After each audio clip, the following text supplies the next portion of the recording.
So it must be true. If it's good, I say, Get up. I told you again, I told you. What the hell is he talking I about? don't know. Don't laugh. You're no cancer. You're a laughing stock all over the world. You say election fraud, you get canceled. The Joe Biden isn't Boston. And line up your boots and he seemed very sharp. How about if I take a cognitive test? There's a woman's man become a music, but for me, was he saying law and order? We want law and order. We demand law and order. We don't want people shot and killed. Clearly. Now, if it's bad, I say it's fake. And Saki told me so it must be true. If it's good, I say, I told you again, I told you. You don't need your holy baby automatic 41 shot. I'm bang.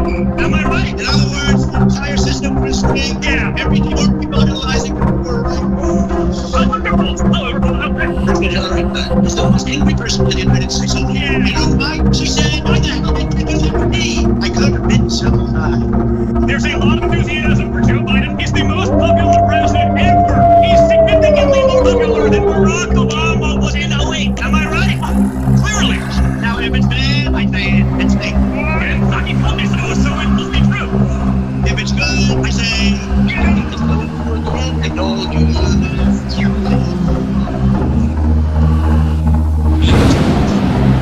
Now listen, if you have not subscribed to YouTube channel, do it right now. Do it today. And all you have to do is click the big red subscribe button.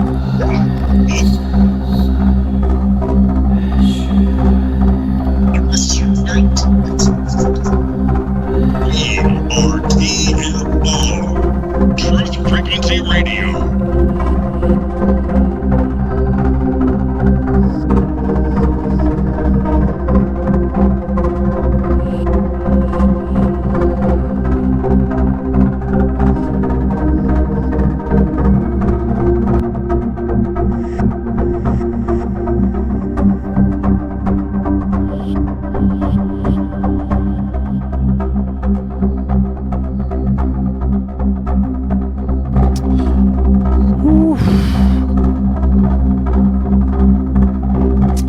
I'm here to tell you what, folks. What's that sound? What is that? It's Friday. That's what that is. That's what that sound is. And it's all of us coming together once again to celebrate the weekend. And by God, you've earned it. And thank you so much for spending it with me. That's pretty amazing. It always is very amazing. Birdie Cuda says, chicken nuggets and the Paranormal Portal. Not a bad Friday night. Yeah, for sure. I can't think of a more well-rounded presentation, actually. That's pretty good. If you like chicken nuggets, that's awesome. So thank you all for being here. It's Friday, as I said. Not that it was up to me, but it is. And we have, of course, a lot to get to tonight, in order to do our best to entertain you. Sheldon will be along shortly. He's just finishing up the rest of his life, and then he'll get to joining me here. So he'll be along probably somewhere in the news if his usual pattern stays put. But great to see you guys. Thank you so much for coming in and being a part of the journey. Of course, we're going to get to the news. We're going to get to kind of a neat article I found. It's a kind of a Wayback Machine kind of article, because it has to do with some tech developments that allegedly happened in World War II, and how we're still not reaping the benefits of those things. I don't know. I don't know how you all feel about it, but there is, of course, and I think probably most of you are kind of on the same page, but I think there's certainly a precedent to show how fast our growth has been in the last several decades. That's, God, you 10 years ago, 15 years ago, you're working on a, 56K modem. And now most of us are on fiber or something comparable. And the computers that we use are like several times more powerful than the ones we used even a decade ago. And that just keeps getting exponentially bigger and bigger. There's so many technologies that keep continuing and improving, nanotechs, et cetera, et cetera. But there's some technologies that don't seem to be changing at all. And it makes you wonder, how is that these isolated bastions of our technological development are pretty much arrested. Like everything else is exponentially, developing and growing and becoming incredible. But there's some things that are just about the same as they were even almost a century ago, such as electricity. We still get it the same way that we got it back when they first sorted out what electricity was and how to make it. And granted, there is developments going on with semiconductors and things like that, but certainly it's not growing exponentially at the same rate. Even Kev Baker, I think, kind of summed it up really well back in the day. He was like, you're carrying something in your pocket that's like more powerful than the supercomputers even a generation ago. And you look at all the developments, and then you look at the space program. We're still lobbing people up into space strapped to rockets. I mean, that's still kind of an arrested area of our development. And so is it possible that there are some things we're just not allowed to take part in, that we just don't get to glean the benefit of? Perhaps there's free energy out there, or there are, I got someone visiting, or there's something else. There's maybe other technologies that we certainly in the health field, perhaps, or electricity, or the fossil fuels, etc., propulsions, so on and so forth. There's some areas of our technologies that seem to be just stuck or very slowly progressing, whereas everything else is just light years away from where it was. So this article kind of made me think of that, and it made me think of Kev. And when Kev said that, I was like, wow, it really slapped me in the face. It's like, you know what? He's right. How come we still strap people to rockets and just basically lob them into space and we'll hope for the best? Isn't there anything better even now? And there's many people that would say there is. There's a lot better now. So we'll look into at least one of those claims and see what you guys think. I think there's at least a consideration for it. There's merit to consider. Now, I don't pretend to have any kind of knowledge whatsoever on this stuff, but I find the discussion at least interesting. So we'll get into that, and then we'll get into the cryptid corner to round it all off. So I don't know about you, but I think it sounds like it's hopefully going to be an exciting run. But once again, thank you to all of you who are in here so far, and hopefully more of you will continue to find your way. Had to clear the pipes because it's almost time for the news. And when it's news time, well, it's time to get busy. All right, let's get to the news, folks, and see just what I've curated for your informational benefit.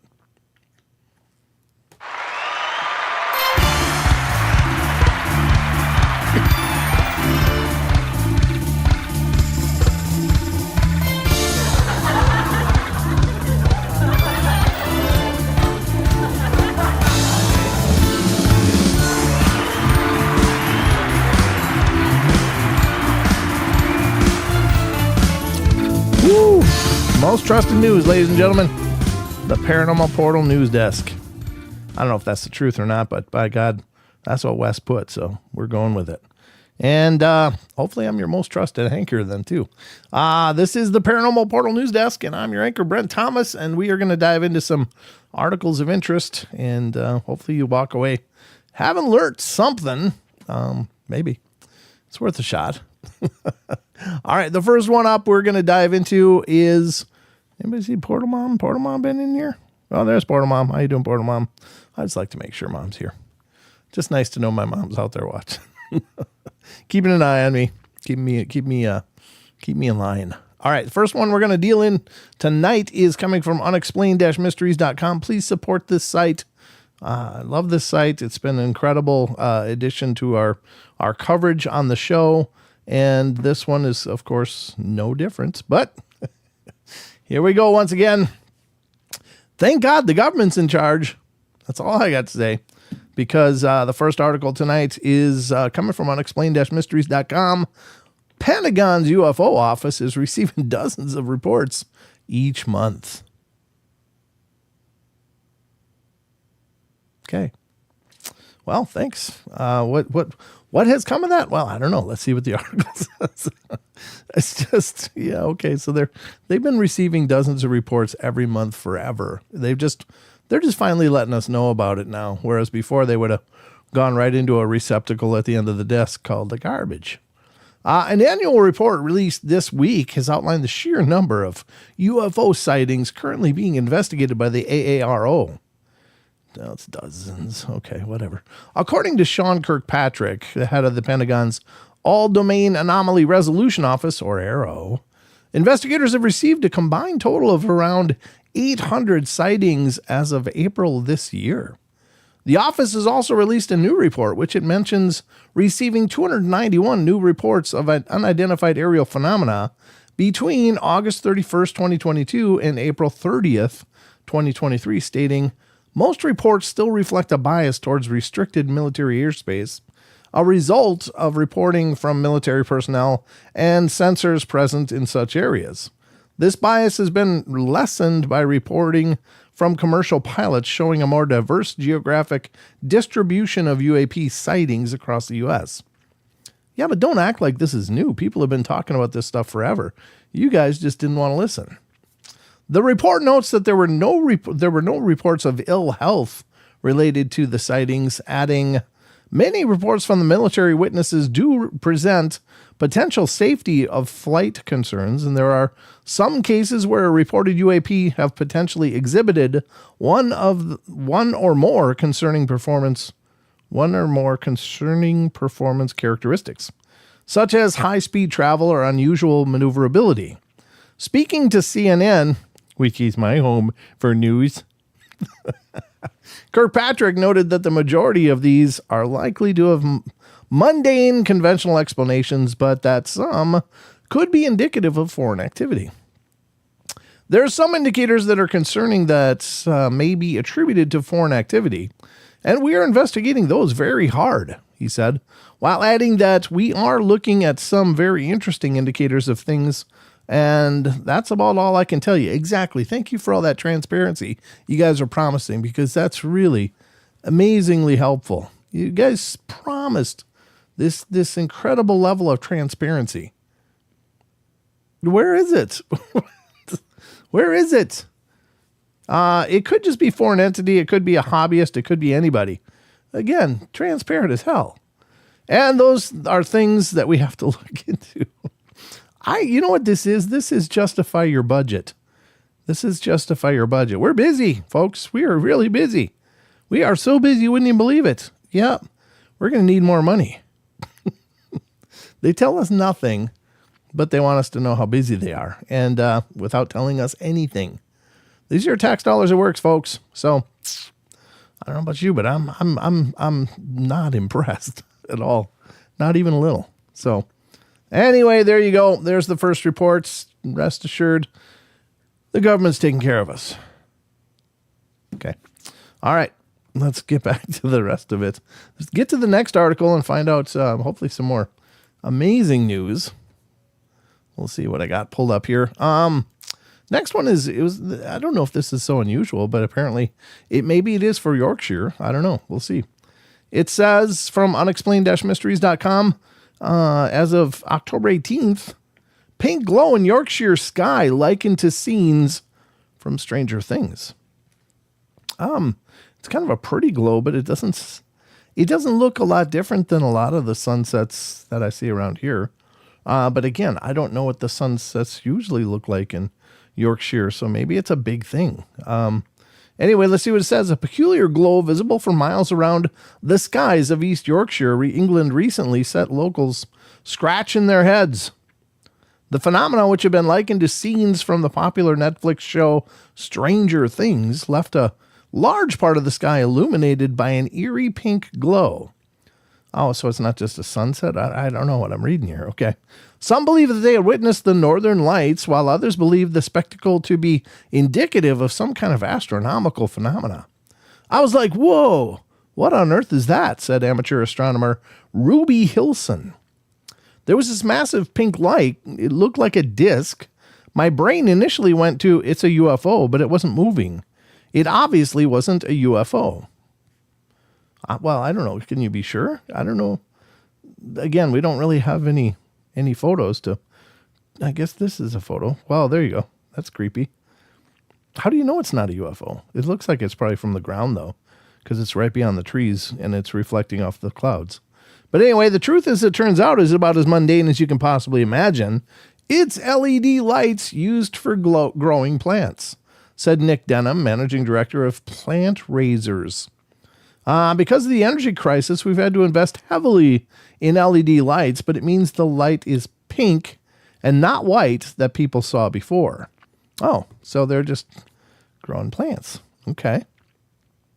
It's not strange at all, folks. Like I said, it looked like it was coming from the ground because it's right behind these trees. There's obviously where the glow is emanating from and reflecting off of the low-hanging clouds overhead. So I guess that's good. And no, I don't think it's a cover-up. I don't think anything like that. I think they're absolutely right. It's just they had to change their bulbs and they look different at night, and it does look kind of eerie though. The pink sky. It's like, it's a Barbie world for sure, folks. It's a Barbie world.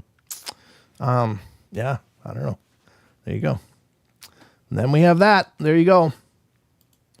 Okay. Let me cough for a sec. Much better. Much better. All right. The next one up is more reports of some big cat sightings up in the UK as well. And there's always been these reports from time to time, but let's see what these say, because, there's a lot of back and forth on this whole, are there big cats in England or no? I think there are. I think that, again, most likely from pets being released when they became outlawed, or at least closely monitored and special licensing involved. Some people just went, nah, go be free, live your life. And they are, and apparently doing just fine. Thank you. So the sightings come up, they happen.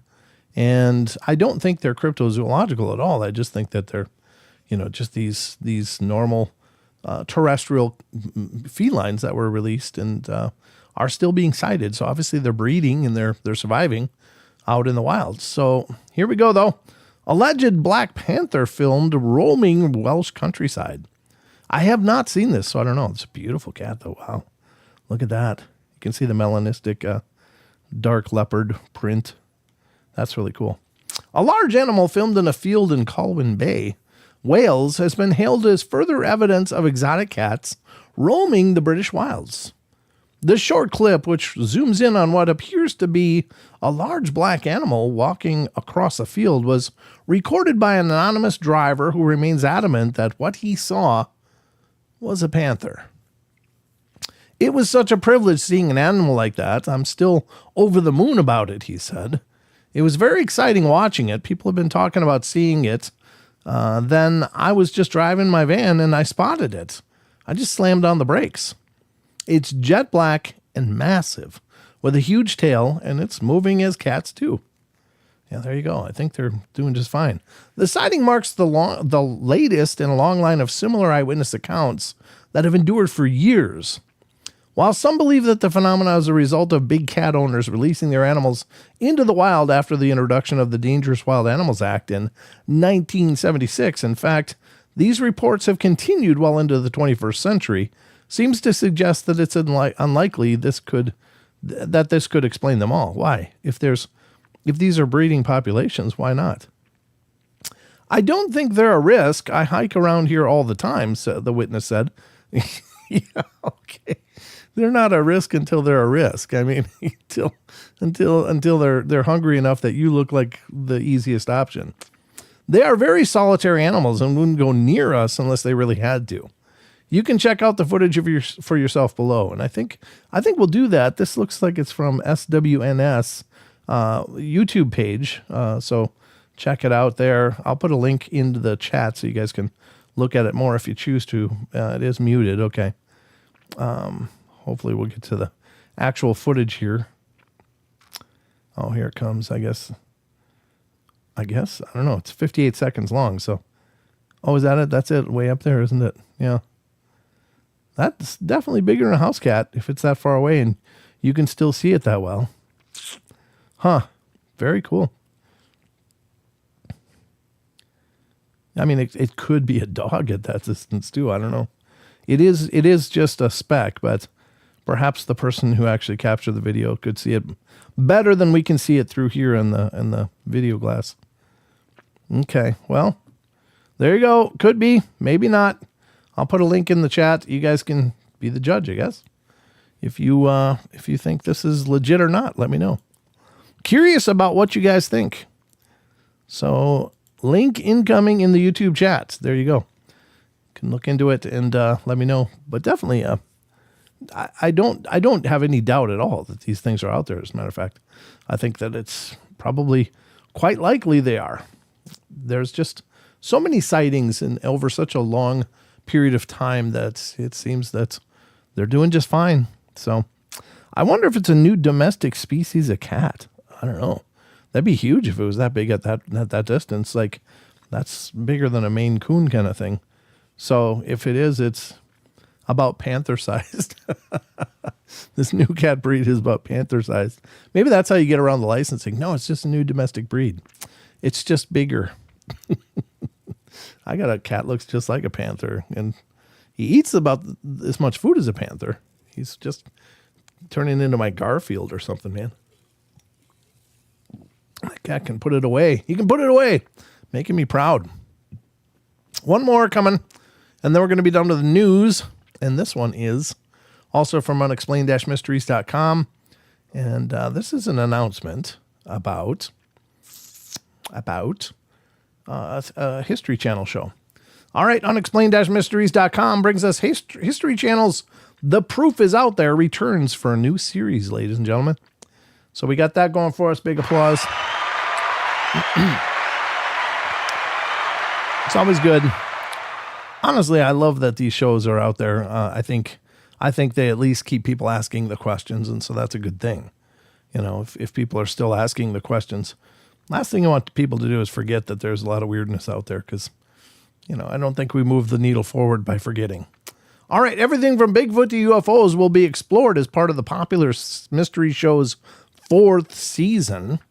First broadcast in 2021, the History Channel show The Proof is Out There is an investigative series which covers topics ranging from Bigfoot to UFOs to conspiracy theories and ancient mysteries.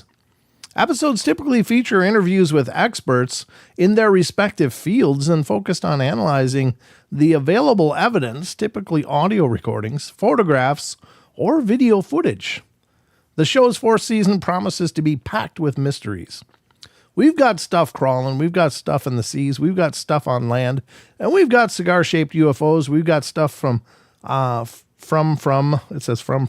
Homeland Security, and we've got stuff from the Defense Department. We've got a scientist in Mexico rolling out alleged alien corpses. Yeah, that bread loaf guy, yeah. Before the Mexican Congress, host Tony Harris recently told on the red carpet, "We've got an embarrassment of riches. We've got to sort it out." The first episode covers the Bigfoot phenomenon and features an intriguing video clip. "What it does for us is a couple of things," said Harris. "First of all, this fascination has been with us for decades. And when we get a piece of video that we can do with deep dive on, we can then turn that video over to our experts, and they can sort of analyze it and tell us whether this is real or fakery or falsified or if it's authentic." The new series is streaming now in the U.S. with new episodes every Friday on the History Channel. A compilation of segments from previous episodes can be viewed below. So there you go. I think that's fascinating. Fantastic. Good. I'm glad they're coming back, and keep people asking the questions. I like it. I likey. So there we go. I don't know about you, but that's going to be the news. So hope you feel like you have become a little better informed than you were, and feel like you're maybe a little more educated. So, and if so, you're welcome. All right, let's get back to it and find out just what else I got for you.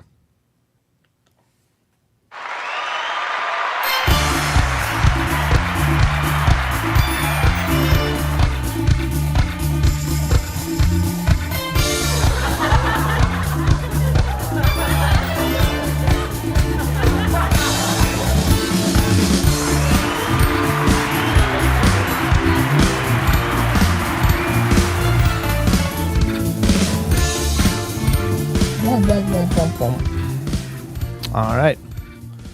So that's been the news. I don't think we got a Sheldosaurus Rex here, do we? No, we do not have a Sheldosaurus Rex here. Let me just see. He'll be along shortly, I'm sure. The lad be working. Yeah, I don't see him. He's not connected yet. Okay. Just wanted to check because I don't want to just hog the microphone if he's going to be here talking as well. Let's get to the next part of the show. And here's the part where I kind of alluded to at the beginning when we talked about technologies that seem to have kind of just fallen into our laps. It's pretty incredible. Not only do they fall into our laps, but they also fall into dark places and get forgotten about really quick. And it seems to be that there might be an agenda at work here. And for any number of reasons, you fill in the blanks. I guess you don't need me to tell you what reasons those could be. I think we all have ideas in our heads about, well, it makes sense because they want to keep this going or this going. The status quo is probably pretty lucrative. And so maybe there's no reason to change it until they absolutely have to change it. So it could be that. It could be that. But I don't pretend to know what you should believe or shouldn't. It's just that it does seem hard to believe that we could be made all this progress in so many places of our development. And yet there's still these bastions of rigidness that just really largely haven't changed. And it does make you wonder, why is that? It doesn't seem to be following the same course as everything else. So, but here's the article I wanted to bring you. It is from Hows and Whys, and this is by Vicky Verma, who's a very talented author. I don't know where he's from, but I know he's been just a machine over there at Hows and Whys. He's got tons and tons of articles. Go to howsandwhys.com, look up all the UFO and other interesting information over there. The guy is just doing an incredible job, and there is plenty of opportunity for you to donate and help him continue the agenda over there to keep doing what he's doing. And I encourage you to do that because he's doing some cool stuff. I'm really a fan. So this is by Vicky Verma 3 years ago. Last updated, June 3rd, 2022. And how could that be 3 years ago? Oh, it was last updated. It was originally written 3 years ago, but it was last updated in June 3rd, 2022. So here's the article, and it is, again, Hows and Whys. And the article is here. And it's mysterious Austrian inventor developed UFOs and anti-gravity technology for the bad guy boss of World War II, for Hitler. Yuck. Well, I guess a lot of people develop things for Hitler that they probably wouldn't have chosen to do, but it's not like they had a lot of choice. So not many inventors were lucky enough to change the world with their outstanding ideas and intelligence. When the world was at war, the Third Reich needed someone who could develop flying machines that levitate and fly at incredible high speed with no sound. It seems to be the impossible, but there was a genius whose skills, ideas, and abilities caught the attention of Hitler's regime, and forced him to create or die. Yeah, there you go. It's not like the guy had a choice. Victor Schauberger, I think that's how you say it, Schauberger, an Austrian forester, born in 1885, made perhaps the most fundamental discoveries of the 20th century, and with his vortex technique opened up a completely new series or sources of energy for mankind, including anti-gravity technology. I guess there's a picture of the guy right there. What a brilliant guy. What does it mean he's a forester? Was he cutting logs and just had this idea for a vortex machine? How the hell does that work? In 1938, Julius Streicher, a Nazi party member, ordered Schauberger to build a flying machine for a sum of 10 million Reichsmarks with the help of his son Walter, who studied at the Dresden University of Technology. Schauberger came to the conclusion that it was possible to create a fundamentally new type of engine using vortex fluid flow. He wanted to develop something based on implosion, a technology one reaches the realm of antimatter and thus the cancellation of gravity. I don't even know what that means, but that sounds really smart. In 1940, he created the first prototype of his engine known as the Repulsine A, or flying saucer. Soon the basic design of the engine was transferred to Professor Ernst Heinkel, famous German aircraft designer, by order of Nazi Aviation, RLM. In 1941, Schauberger was forced to work on the engine's liquid vortex cooling systems in the Messerschmitt Company. Yikes. God, that must have been horrible. However, he did not stop working with the Repulsine A engine.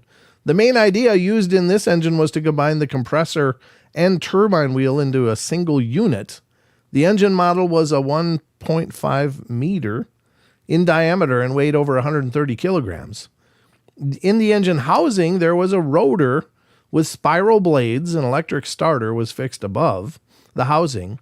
The starter set in motion a rotor, which formed a mini tornado, and in this case, the liquid being thrown by the centrifugal force to the periphery passed through the corkscrews of the rotor and began to rotate along the axis of each of the blades. Schauberger believed that under certain circumstances or conditions, the vortex became self-sustaining, like a natural tornado. Wow, there it is. There's a design of it, also known as the Water Wizard, with his vortex device. Huh, look at that. How could they go anywhere with stuff like that? But they did. The first test of the engine was unsuccessful. It flew through the roof of the laboratory and collapsed. According to some reports, after this incident, Schauberger was imprisoned in a concentration camp in Mauthausen. There he came under the control of Heinrich Himmler, who forced him into research to develop a new secret weapon in 1943. He was working on the creation of a miniature low-noise submarine for sabotage purpose.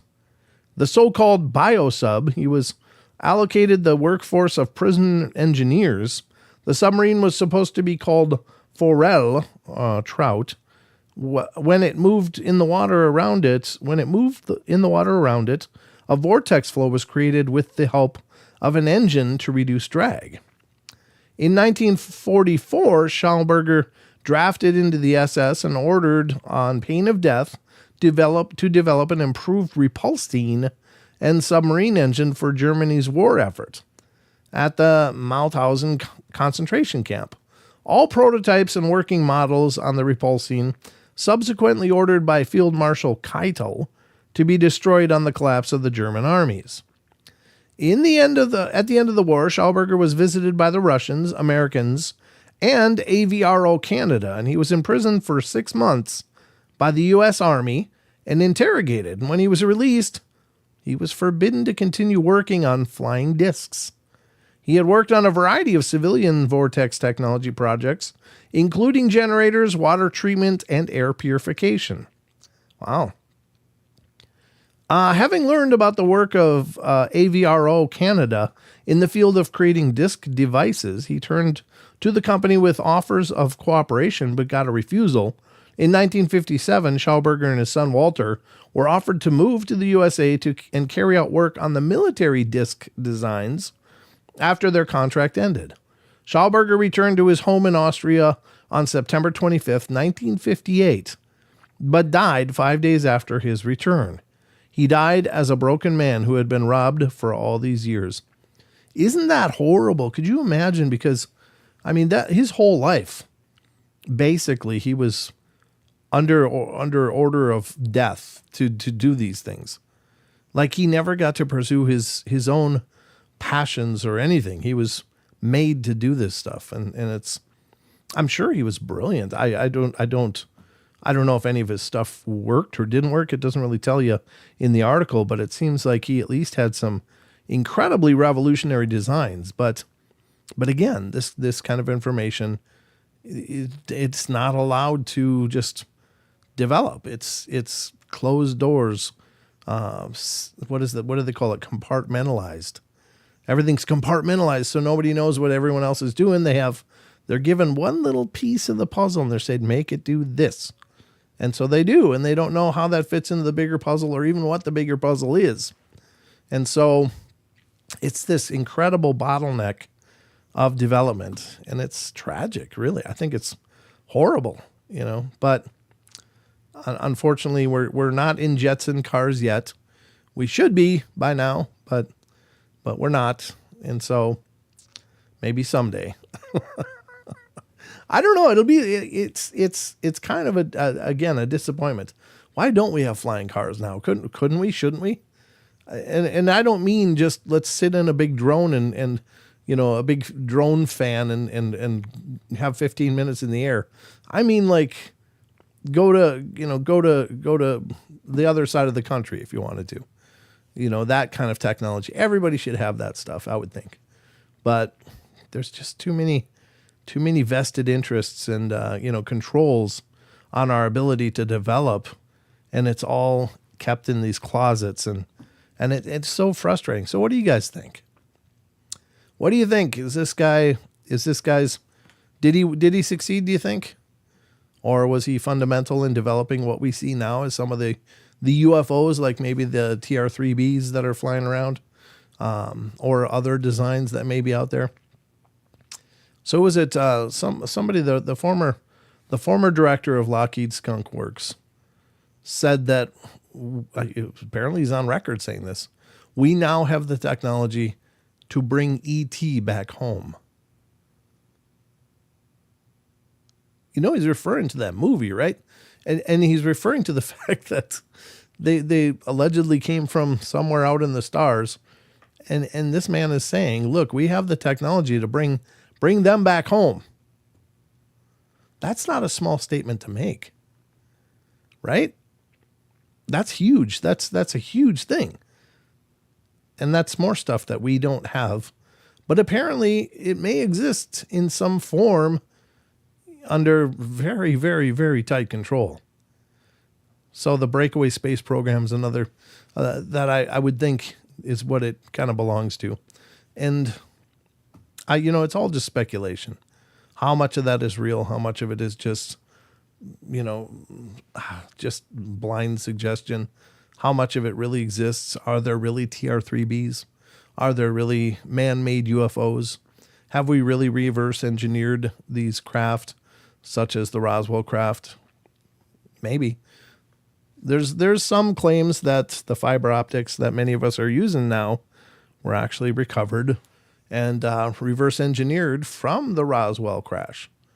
That's technology that was I don't know, reevaluated and invented for us after it was observed in the crash saucers. Maybe. I'd love to know what you guys think, though. Sure, why not? John says. Yeah, I mean, it makes sense, right? It does make sense. I think it does. I think that there's obviously more going on than we're privy to. Again, with all of our advances that we do enjoy, I remember when I was teaching IT, I remember this statement that I came across, and maybe it was true then, or maybe it's even more of a bigger gap now. But it says, if you want to understand the technology that our military has available, look at what you have, and then go 30 years forward in the development in the newer technologies, because that's what the government and the military has available. 30 years more advanced than what you're using right now. And that's scary. Now, what if it was bigger? What if it was 50? And then just think, okay, if we stop the clock right now, and went 30 years back, what would that be? 2023, it'd be 93. Yeah, I mean, home computers were just starting to be a thing, that's 30 years ago. Now there's no such thing as a home without a computer in America. And it's, smartphones are everywhere, and those are essentially computers in the palm of your hand. So, so now add 30. What does that look like? Or 50. So yeah, we're definitely got we drew the short straw on this stuff. So somehow we lost our way, and somebody has all the reins, and we're just enjoying our Netflix and chill. So we didn't get George Jetson stuff. We got Netflix and chill instead. Okay, well there you go. I don't know. Just some words to think about. I think it's interesting. I think there's something to it. I think there's actually a lot to it. I just don't pretend to be intelligent enough to have any well-formed opinion on it. I just think that there's merit to this stuff, that there is a breakaway space program, that maybe some of the stuff we're seeing in the skies is ours, maybe that's pretty true. Now, I wouldn't suggest going out on YouTube and looking for videos of it, because hell, you're going to find so many versions of fakery and hoaxings. And if there is real stuff out there, I would say we've passed the threshold to where it's possible to look at it with any kind of certainty and say, that's real, that's fake, that's real, that's fake. It's just, the graphics are just so incredible now, and the ability with AIs and stuff to develop photorealistic, imagery. How can you tell what's real and what's not? So, I don't know. Until you see one parked on your lawn, you're not going to probably know for sure. But I think it's real. I think there's stuff out there, folks. Until they're out there mowing your grass, you're not going to know.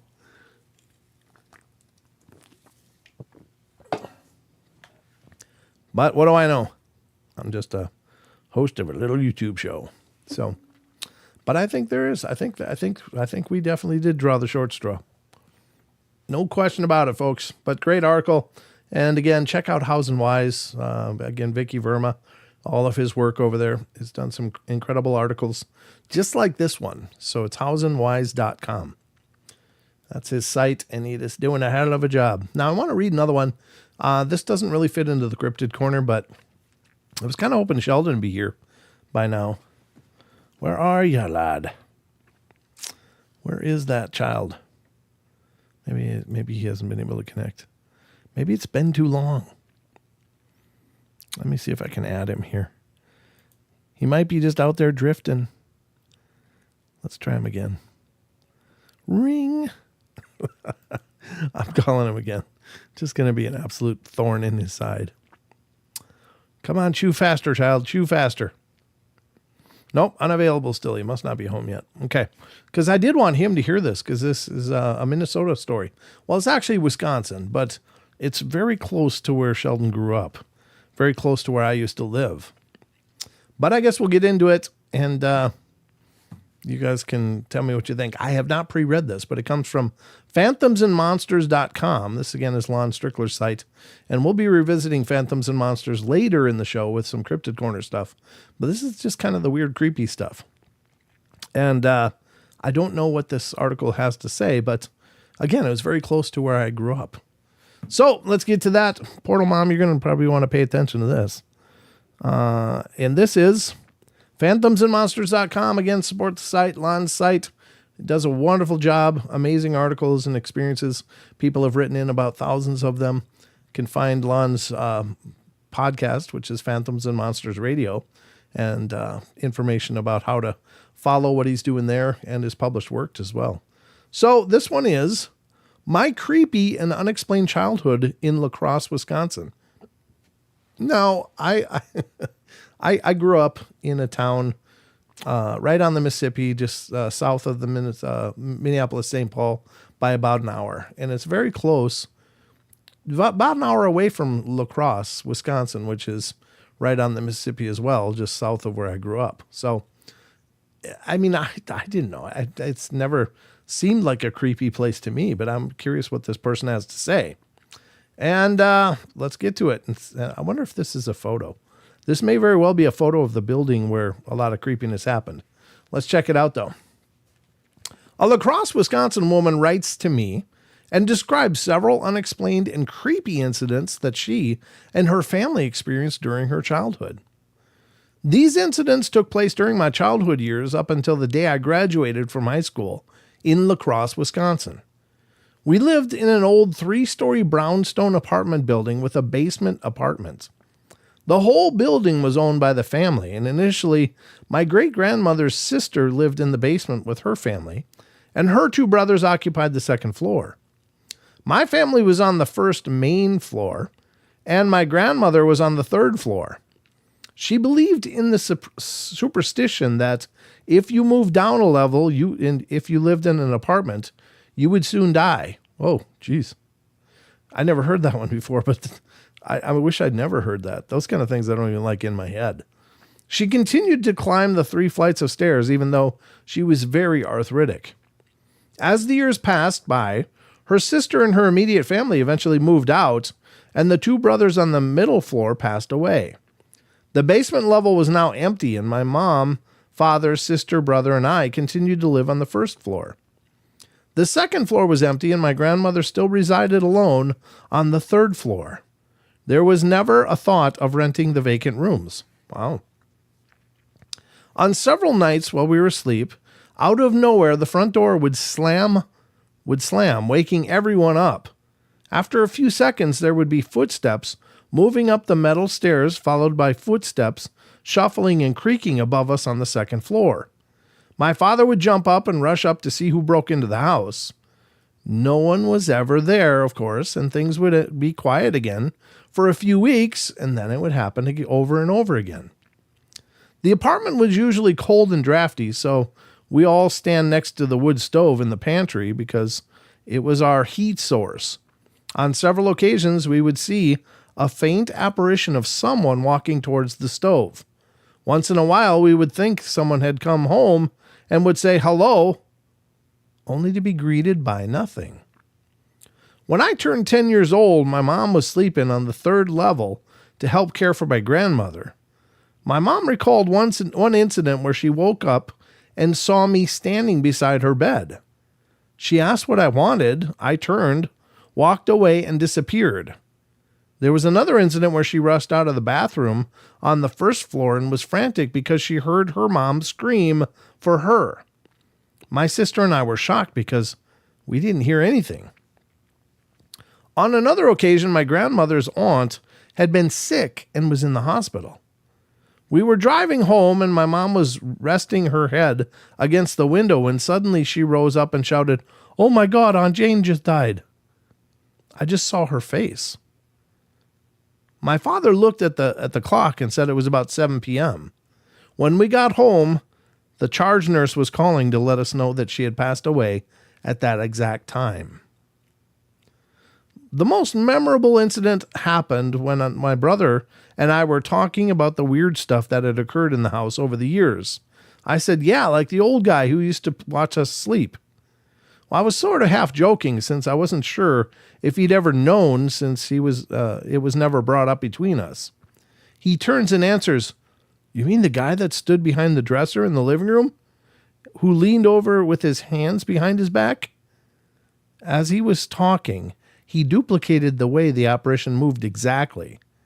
That really freaked me out. Yeah, that's creepy. That's crazy. I don't know. I don't know, obviously, what kind of history is going on there. But if it's in the just a brownstone in the downtown, I suppose, yeah, there's probably lots of old ghosts down there. Those old buildings go back hundreds of years, so, or at least a couple hundred, maybe. A couple hundred now, probably, or close. Yeah, that's pretty wild. Creepy. But cool story. That's you don't see a lot of those. And I'm not, like, I haven't read tons and tons of Phantoms and Monsters, so there might be a lot more ghost stuff here than I thought, but I thought it was mostly 40 and Crypted stuff. But maybe Lon does post more of this other stuff as well. So whatever the case is, that's pretty disturbing.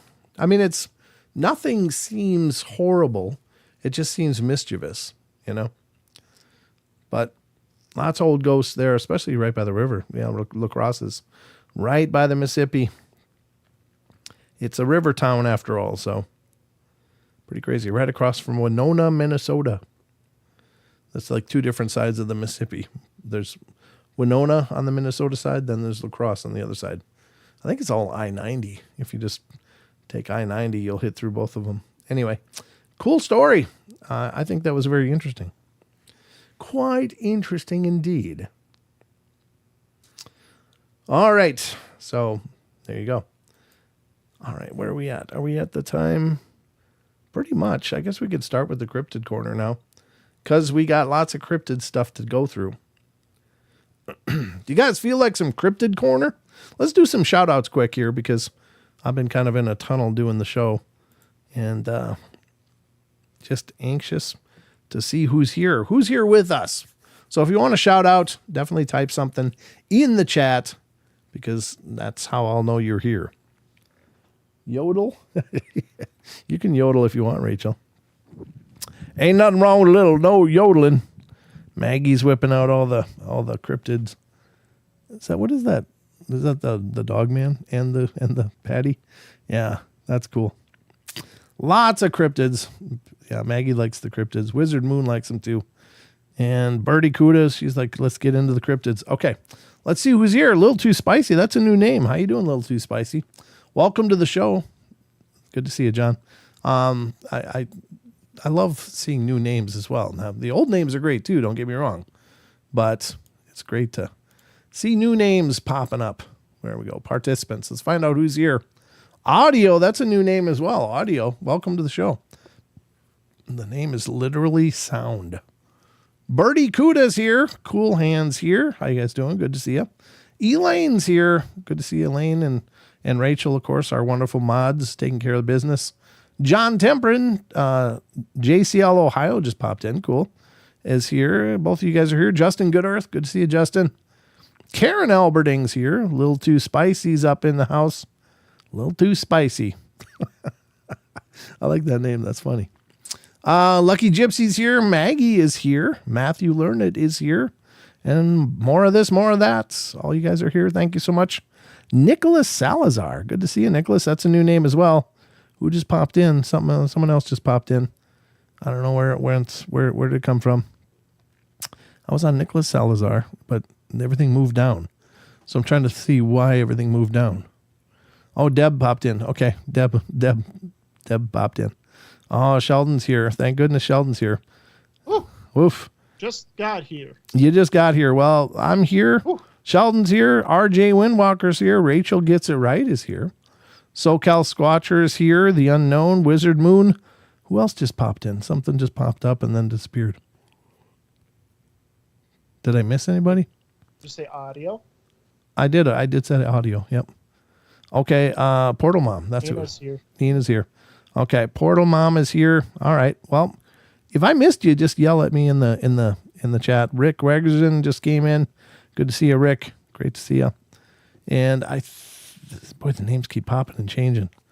Where did I lose something? Yeah, we got a new name in here too tonight, Sheldon. Little Too Spicy. Little Too Spicy. All right. It's a little too spicy for me. I like it. I don't know if it is or not, but it's just a cute name. A little too spicy. All right. Well, thank you, everybody that is here. I appreciate you being with us as always. Sheldon, good to have you. How's everything going? Oh, going good. Going good. There's a long line, but I'm here and I'm ready to go. You're ready to go, lad. I'm Okay. ready to go. Well, I'm ready to have you, so that's good. We are just about to hit the cryptid corner, lad. I got to roll up my sleeves. It's getting a little steamy. Excellent. All right. You in the mood for some cryptid, Sheldon? I'm always in the mood. I just read a ghost story from La Crosse, actually. Oh, Yeah. You don't hear a lot of stories out of La Crosse. I mean, definitely all. not. at all. I mean, it's just kind of there. I can't recall ever like hearing, oh, did you hear what's going on in La Crosse? Nothing ever, apparently. But there's ghosts apparently going on there in a haunted brownstone apartment building that a family owned. So pretty cool. Wow. Wow, indeed, sir. Wow, Like indeed. seeing a unicorn. I guess so. So we're gonna get to the cryptids because, by God, our chat loves cryptids.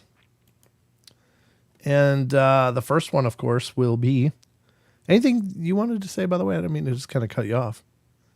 No, I was waiting for cryptids. Okay. All right, let's get to cryptids. All right, Sasquatch Chronicles blog brings us the start of the Cryptid Corner, ladies and gentlemen, and we're going to see what's going on over there. Wes has just posted a bunch of new listener emails over there, and some of them are going to be upcoming shows. If you get a chance, go over there and listen to his latest, I guess it would be today. He would have released it, the latest episode, but he did this thing about the Belgian Baron, and he just did a hell of a job. God, he does. That guy is just such an amazing sound designer. And he's so meticulous about it. It's just incredible. Like he's just an incredible perfectionist when he puts something out. He spent hours and hours at it. And it's so apparent in the quality of what he does. So if you get a chance to listen to that, it's, I think it's on the tail end of his episode, but really cool. And I learned a lot about it. So I didn't know there was such a guy, but his story is just really incredible. All right, so we're going to go to Sasquatch Chronicles blog. And, look at this. Nathan Nate. Woo. Nathan Nate. I'm glad somebody did give a super chat. Thank you, sir. Because I'm testing out a bot. So whenever we get a super chat, it'll automatically spit out that message. Good. Yeah, someone's making it rain. That's really cool. Thank you so much. I appreciate that a bunch. Helps us out a bunch, Nate. Way to roll, brother. All right. Hey, Dad, we got a question. What's a good way that listeners can contact us? That they can contact us? Like via email or via phone, or what kind of contact? I'm guessing email, audio. Okay. Email would be paranormalportalradio@gmail.com is the email for the show. Otherwise, certainly during the live shows, if you have something to share and you want to call in and share, you can. The call-in number's right below my face in the YouTube window. So you can see that there. 720-923-0500. We do accept call-ins during the shows if you want to call in. Just keep it appropriate if you're not familiar with the show. We don't like a cussing or anything like that. We do have a pretty diverse age range that watches the show, so I do like to keep it family friendly. But yeah, email me at paranormalportalradio@gmail.com, or if you have any more information you need, you can go to paranormalportal.net. Again, paranormalportal.net, and that's the homepage for the Paranormal Portal. So there you go. All right. Here we go. Cryptid Corner, folks. It will be appropriate. Trust me. I just got to go outside so I can talk on the phone because my elderly father is sleeping. Okay. Yeah. If you want to call in, by all means, feel free. I'll be waiting to hear your call. Audio. But in the meantime, I'm going to read this article from October 16th. A strange dog-looking animal. A listener writes, my encounter happened in Davidson County, Tennessee. During the day where we lived, I was around 7 years old. It happened in the fall, and I was with my cousin. He came to play one day, so we decided to go play in the woods behind my house. These woods are vast and had a large cave and on the left side of the ridge and several smaller caves on the right side of the ridge. The area on top of the ridge had several strange piles of rocks. Oh, thank you, Maggie. Well, that's interesting. That one didn't trigger. I don't know why. Okay. Thank you, Maggie, though. I'm just learning. But they came to play on the area atop the ridge had several piles of rocks on the top of the ground that looked like the length of a person was buried there, like a really old graveyard. And we used to call these strange rocks Indian graves, but we never really knew what they actually were. One day we hiked back to this site and explored the smaller caves on the right side of the ridge. We brought a flashlight and found a small cave we could explore. The cave entrance was like a hallway, and you had to crawl through in order to explore. And I was leading my cousin, who was directly behind me. When, after a while, we reached the end of this corridor because a large rock blocked us going for any further. There was an area around 6 to 8 inches at the ceiling that was open, so I shined my flashlight into this area, and you could see a room on the other side of the rock. About that time, a dog-looking animal popped up and looked straight into my flashlight. The eyes were red and it had pointed ears. I screamed and bumped my head on the ceiling of the cave and told my cousin to back up and get out. We ran back home and never went back to those caves exploring. In Maury County, Tennessee, several years later, as an adult, I was visiting my son and granddaughter and returned home at about 9:30 p.m. I was never usually out past nighttime, so I hurried to get home and into the house. I parked my vehicle underneath the carport and had a little walk to get to my back door. I got out of my vehicle and quickly headed towards the back door. No lights were turned on outside, and suddenly, behind me and above me, I heard a deep, guttural growl that instantly froze me. God, do I know what that sounds like. Oh, I wish I didn't. Ugh, just brings it back. It just instantly froze him. The growl was super deep and lasted a while. It sounded like a tiger growl. I remember thinking that animal must be really big and had to have an enormous set of lungs. Instantly, I couldn't move an inch, and I felt like I was going to be eaten by whatever this was. Yeah, this is my experience completely. A primal fear came over me, and the hair on the back of my neck stood up. I wanted to turn around and see what it was, but a voice inside my head instantly said, "Don't turn around and don't run, but instead walk quickly to the back door." And that's when I snapped out of my frozen state of mind and did just that. I got inside, locked the door behind me quickly, and from that moment on, I experienced PTSD for months afterwards. I didn't want to go hiking or biking, something I did with my son regularly. I told my son what happened, and he kept bugging me to go with him hiking and biking, and so I did. At first, it was hard to get back into hiking and riding bikes, but looking back, it helped me face the fear, which helped me to overcome a lot of the PTSD. My head is still on a swivel, constantly checking my surroundings, but nothing else like this has ever happened again. Yeah, that's crazy. Oi. Are you muted, Sheldon, or what? That explains a lot. Okay. Yeah, I knew you were saying things out there as I was reading. I was like, this sounds like a part where Sheldon would say something. But there was absolutely nothing. Usually, yeah, it would be. Yeah, that was my experience right there, buddy. Yeah, didn't you say, well, he describes it as kind of like a low tiger kind of roar, but didn't you say yours was like a low kind of bear? No. Does it sound similar? No, I don't. I mean, I've heard, it just doesn't sound deep enough when I've heard tiger growls. I mean, they're deep. They got kind of a slapping sound like, but whatever I heard was just a low thundering rumble, like something I couldn't, I don't know. I've only heard, like I said, I've only heard two times that were close to what I heard. And one of the times was a recorded Sasquatch growl. And that was just like, oh, if that had the bass, that would sound like what I heard. But it, it's just a recording on a little recorder. So it didn't capture the bass of that moment, that rumbly bass. But tiger growls, I mean, would be plenty intimidating too. But they're kind of snappy. They're like kind of like a dirt bike idling. Mine was more like a Harley kind of growl. Oh, I don't know. I'm approximating. I'm trying to think of what does let's just see if we can find something. What does a tiger growl sound like? What does a tiger growl sound like? yeah. Let's see. All right, here we go. I'm going to play it. It's probably for those of you on TFR, you're not going to hear anything, but this is the sound of a tiger. The main sounds of tigers. Come on. I don't need your talkie. I just want the growl. Jeez. Where is it? Oh. Wait, I think there was more growl here in a second. Here we go. Tiger's growl.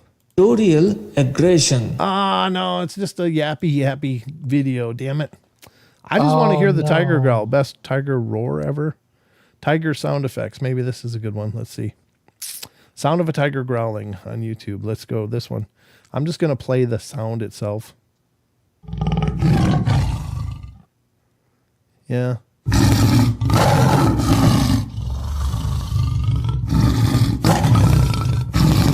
Yeah, that's really, really freaking menacing, but it's not deep enough. It's like whatever the growling behind me was way deeper, like, and that's deep, but it's got that snappy sound to it, you know? Yeah. Do you understand what I'm saying? But I do. whatever I heard was like rolling, like a growling thunder. Was it the type of growling that like the vibrations you could even feel in your chest type of thing? Yeah, it was absolutely. I mean, it was. I've said that every time I've been interviewed about it. Yeah. It's like I felt it as much as I heard it through my whole body. It was whatever the hell it was, and I can't say it was a Sasquatch, but I believe it was.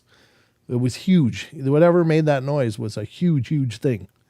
Now that I wouldn't want this one behind me growling either. Don't get me wrong. That would wreck my day too. I guess that never quite hit me, but that means that it wasn't like one of those things where it was like, 20, 30, 40 yards. That sounds like it was closer. Oh no, yeah. I mean, it sounded like it was like 8 to 10 feet behind me, but taller. Oh, Like your leg is that close. Like whatever was making that sound, and I can't impress this enough. I don't know.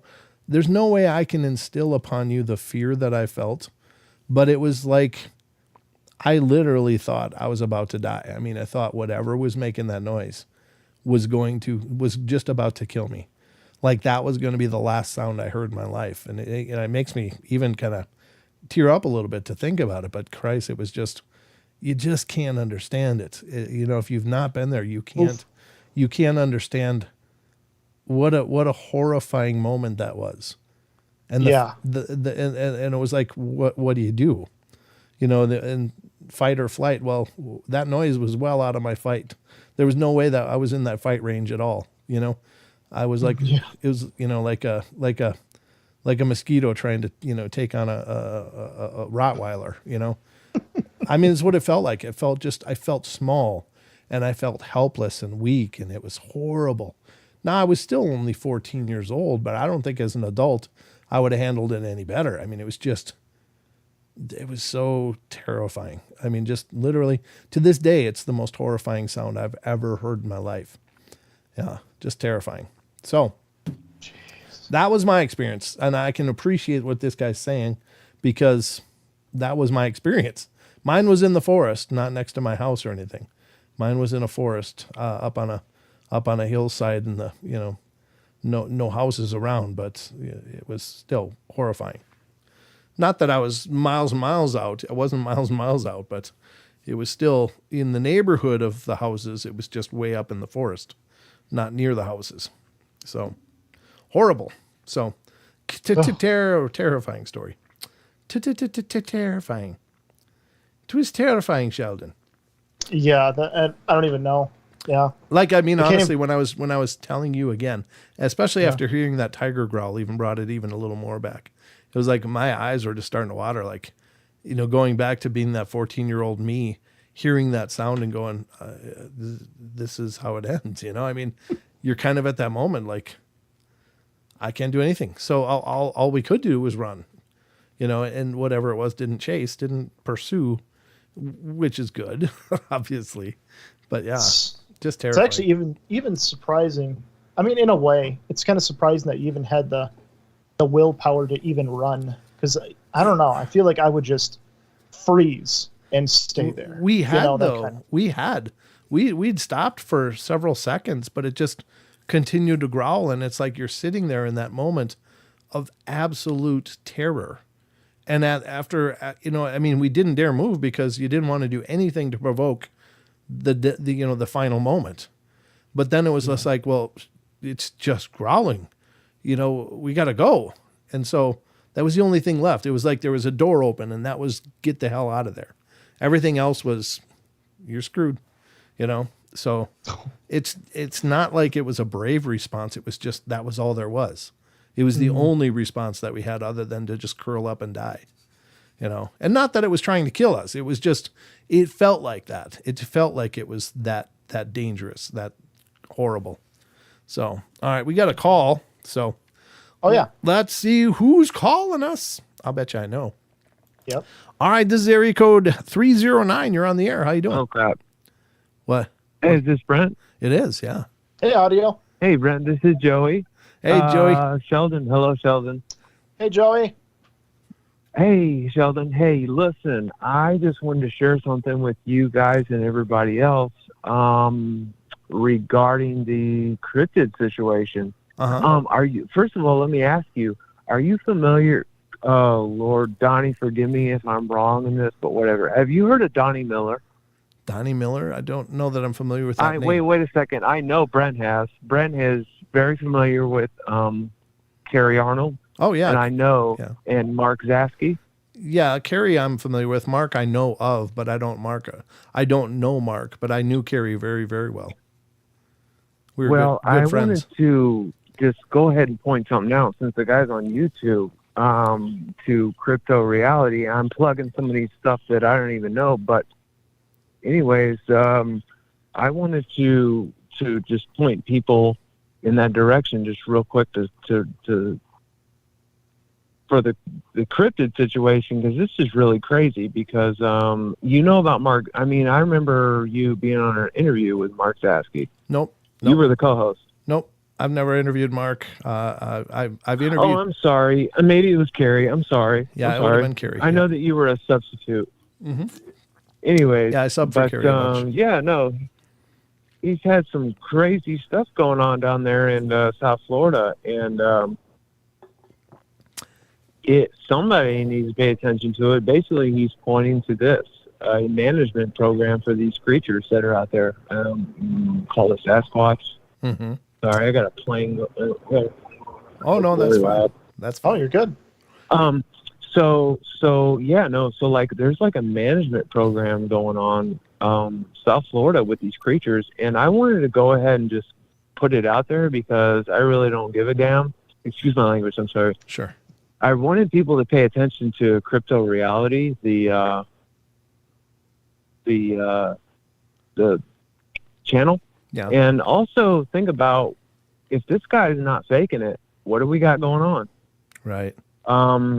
Sure. If he's basically saying right now, and I wanted to mention this because it's crazy. He's basically saying, leave Florida. If you're in South Florida, leave, because we've got 18 to 20 foot creatures. If there's a flood, they're going to like go out to, because they're closing them in, you know, because South Florida is true. There's a lot of people, and they're just closing in on the nature there, I guess. But he's basically saying leave Florida because there's 18 to 20 foot tall creatures. And if you look at Crypto Reality, you can see it for yourself. Yeah, I don't. Mark Zasky. It's crazy. Huh. I've not heard the claims of 18 or 20 feet. I've heard the 10 to 12 feet range, but you could be very well right. I'm not really familiar with Mark's work. I hope I'm not right. Well, I hope I'm wrong. Yeah, sure. Yeah, there is that. Don't get me wrong. Yeah, me too. But I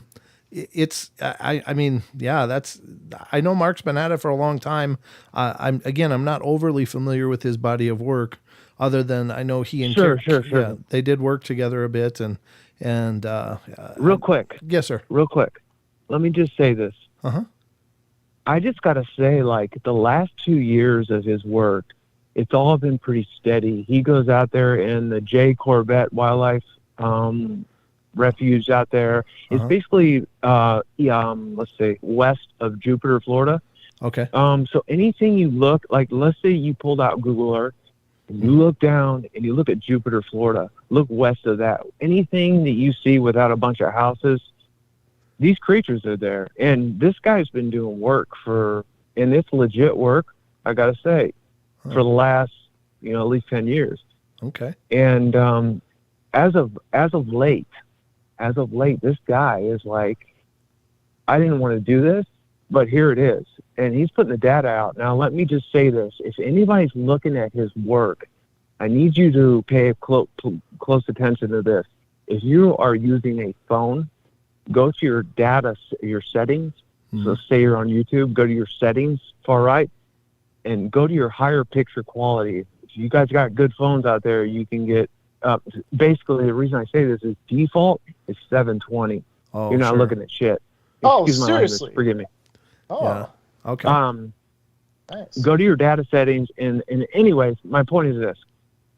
There's something going on in Florida, and that means that if it's going on in Florida, it's everywhere. Even these Sasquatch sightings are everywhere. But this guy's getting he's capturing creatures that are above 12 feet. And I just don't know what to do with that. So like, Sure. Yeah. I just want to share that with people. That's all. No, I appreciate that. And that is a terrifying possibility if there's things that big. I mean, 10 feet is absolutely enormous. You know, if you stack another 8 to 10 more, that's nothing short of terrifying. So, yeah. I know. Or how about this? How about the fact that they're lying or there's a management program? For example, here's what he's been reporting on. There's no wildlife in there, like even squirrels, this and that. They don't even want to touch the ground, the squirrels. He said that there's cows in there. There's cattle. Brahma bulls in there. There's a management program. And this people need to know that South Florida, there's something going on. And there's fucking giants down there. Excuse my language. Yeah, please don't swear. Yeah. I'm so sorry. That's all right. No worries. Yeah, I appreciate it. This is not a valid I menu am so option. sorry. No worries. It's okay. Just in the future, if you wouldn't mind, I appreciate it. Oh my gosh. But yeah, No, I definitely don't mind. I'm so sorry. it's okay. No worries, brother. But I appreciate what you're saying, and I appreciate that you know the urgency of what you're saying. If there is something that big out there, people should know because you know, I mean, people recreate in wild places. You know, Brent, exactly. yeah. There was Marines out there, for example, the Bright Line. There's a Bright Line high-speed train that goes through there. The forest workers, I personally know somebody that was a forest cutter for the Bright Line. It said they had rocks thrown at them and nuts and stuff thrown at them. Wow. And grunts. Sure. I listen, Brent, up to 2 years ago, I didn't believe in Sasquatch. Okay. All of a sudden, I met Donnie Miller. I know Donnie Miller personally and Mark Zasky. Oh my God! Now the guy I know that was working for Brightline, I know he's not lying to me now. Wow. There's literally like Sure. Sasquatch out there. It's just crazy. Yeah, it is. It's It is. crazy. I think it's crazy. You're right, but you know, I think any place other than Hawaii, there are Bigfoot reports, and so you're right. It's so wild. They're everywhere. But yeah, brother, thank you for calling in. It's great to hear from you. And Yeah. thanks Thank you. for checking out the show, man. I'm so sorry for cursing, and I do worries. check out the show, and thank you guys so much for taking my call. All right, man. It's great to meet you. course. Take care. Take All right, care. bye now. That's wild. Yeah, that's Wow. could you imagine 20 feet? 20 No. feet? I mean, Oh God. that's T-Rex. I mean, that's a Tyrannosaurus Rex, but with hair and claws. Oh, well, T-Rex have claws, but their arms are really short, so it doesn't matter. Yeah. True. It's the teeth that's the problem with T-Rex, but yeah. Spears. They have spears for teeth. Yeah, I think what do they call the T-Rex? Lethal bananas is how they describe their teeth. Oh, that's right. Yeah, Yep. lethal Yep. bananas. You know, so something a cryptid 20 feet tall. That's I mean, there's nothing you can do. Nothing you can do. Nothing. Nothing at all. Wow. Well, it's good to meet a new listener too. That's cool. Thank you, audio. Yeah. Thank you for calling in, and don't worry about the swearing. I mean, I do try to keep it family friendly just because I know we have a full spectrum of listeners. So that happens, and it's just the nature of the game. So don't take it to heart. No worries. Just if you call in the future, just keep that in mind if you would, please. Very cool. All right. So that was the first story, a scary story, because it's so much like my own story. That just gave me chills to read it. Let's get to the next one. You ready, Sheldon? Yes, I am ready to be spooked. Well, maybe we'll spook you. Let's see what we got. This is October 16th from Sasquatch Chronicles. There we go. That's the right button. Sasquatch Chronicles blog. October 16th, experiences in the mountains as a forester. Now, these are interesting. I've actually interviewed a guy that went by the name Bullbuck, and it's a logging tool that they use. It's called a Bullbuck, but he used that name because he didn't want to divulge his own name, but he had some crazy stories. He was a guest on the podcast and talked about these 50-gallon drums getting whipped around, and one of their big cranes was tipped over and stuff. Just the impossible things that had happened that were believed to be of Sasquatch out in this is in, I think, in Washington, Oregon, where he was talking about. But Let's see what this one is. It says experiences in the mountains as a forester. But if you think about it, these are the guys that are out there. And largely, a lot of them don't ever see or experience anything. But when they do, no, they really get some wild stuff. Listener writes, I've been listening to your show for a few years now. And I just have to say thank you for allowing people to come on your show and tell their stories. I've debated for a while to reach out and tell you mine. I've had a few strange experiences while working in the mountains. I'm a forester by trade, and I spend 4 to 5 days a week without self-service in the Intermountain West all year round. And I also fight wildfire in the summer. October 5th of this year, I had a strange experience just south of Glacier National Park. I had a mushroom the size of my hand thrown over to me while marking out a timber sale. A mushroom the size of my hand. Wow. Wonder if it was edible. It was myself and 2 coworkers on the far southeast corner of the forest that I currently manage. I'd taken a water break and was checking my maps for where to go next and watched a mushroom arc over to the right of me and land within 30 feet. I found more mushrooms placed in the notches of tree branches after checking out the area. Well, that's cool. As a crew, we had experienced weird noises and smell something breaking limbs around us for a few days. This experience is why I've contacted you. Nothing before has shook me like that before in the mountains. For 3 seasons, I've worked for the U.S. Forest Service as a field technician, either in timber or rangeland programs across the West. I started out working in Idaho in 2019 in the Sawtooth National Forest as a rangeland tech, working on high alpine sheep and cattle herds. Well, that was the first time I'd ever had anything weird happen in the woods. My supervisor and I were hiking into the backcountry to go check tree regeneration after a wildfire. We'd driven up to an empty trailhead to a valley with one trail in and one trail out. Along our hike, we heard what sounded like someone talking, taking a 2x4 to the trunk of a tree multiple times. Man, big knocks, okay? Jeez. This next season in 2020, in the El Dorado National Forest in California, a coworker and myself heard a scream at the boundary of a wilderness area. These experiences initially were brushed off, and I thought strange. But after this, the most recent experience, I have begun to question more of the strange things I've run into out there. I wanted to reach out to hear your opinion and to see if it was Sasquatch at all. Also, I'd like to know if you have ever gotten any reports in my current area and what I could do to be safe. Oh, geez.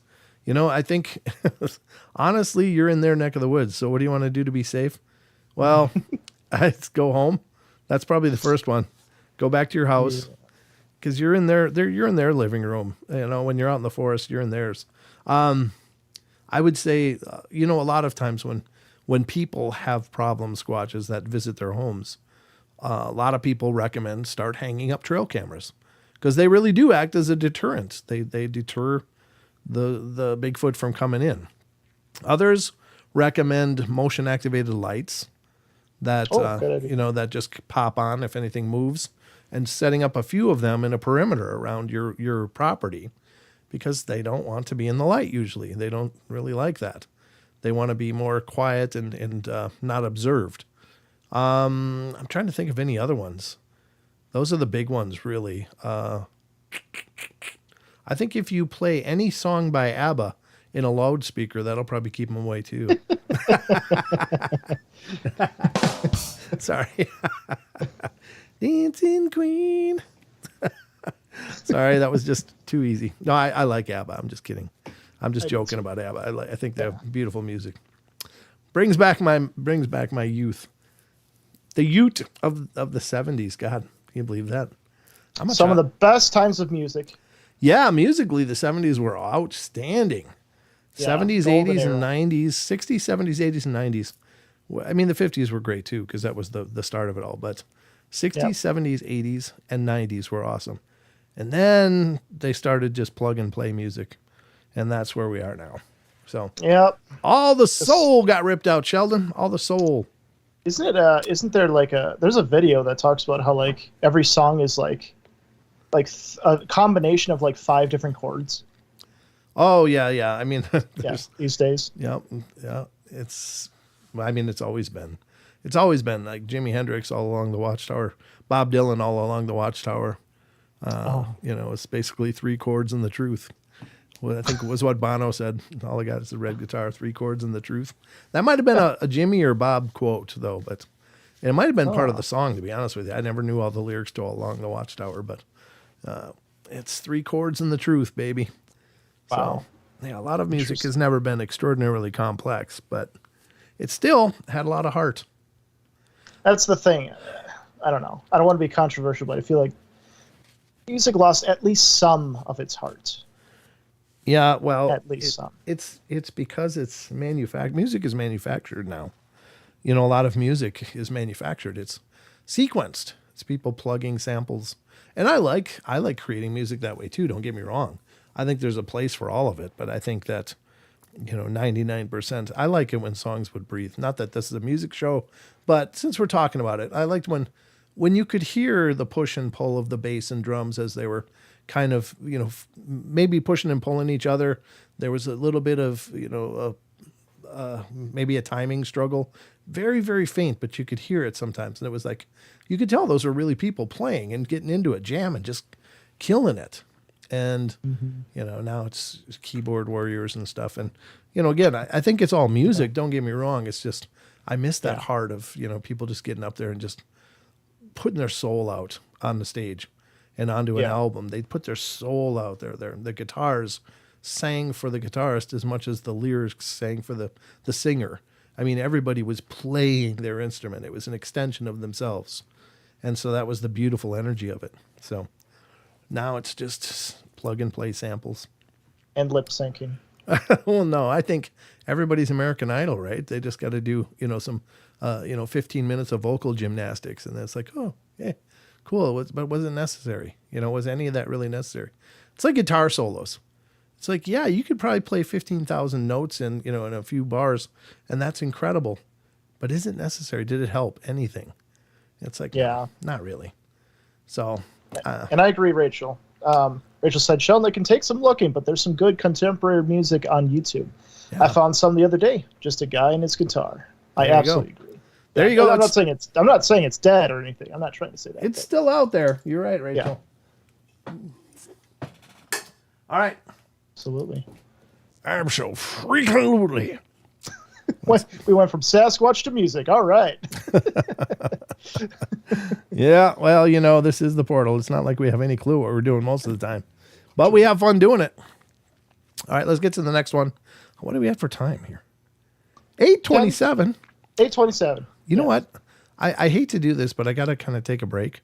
I got to go use the loo. So, good timing. I do too. Okay, well, with that in mind, ladies and gentlemen, we're going to take a quick loo break. We'll be right back. Really, honestly, just give me 2 minutes. I'm going to run to use the loo. We'll be right back. Don't get all freaked out like, I went to commercial, whatever. I'm out of here.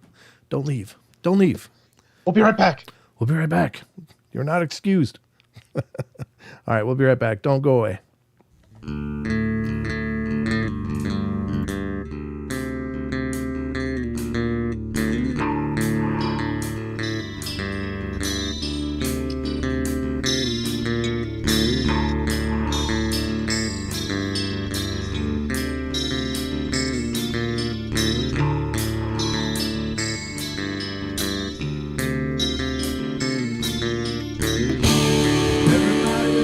Play their games.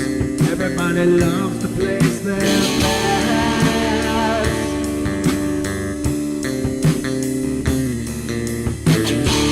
They don't understand the price I paid. They don't care to comprehend.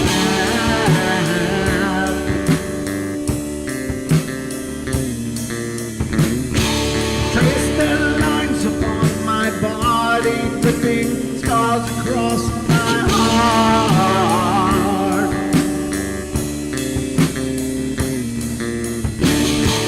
Raining anger pours inside me as their lies keep falling apart.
universe, you're just another fucking gas.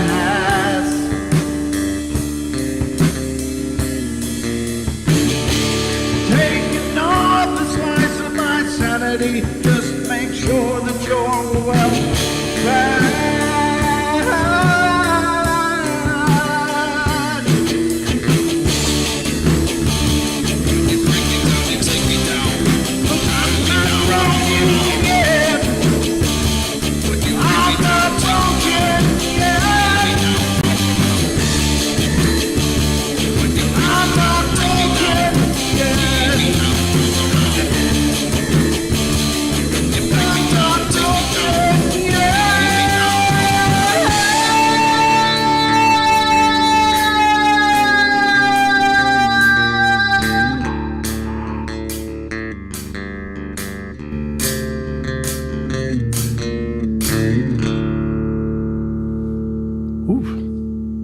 Aw, you guys are so awesome. Thank you so much. I appreciate the kind remarks.